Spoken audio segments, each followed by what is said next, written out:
Hello, in this video I'm gonna show you how you can power on and power off your Marshall MID ANC headphones.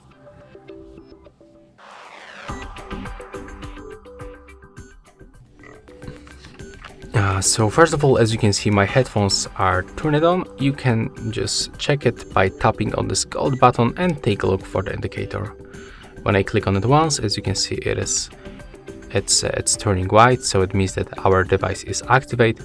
So to power them off, you have to click and hold this gold button until this indicator turns red, just like that. And right now, to power them on, click and hold this gold button until this indicator turns white.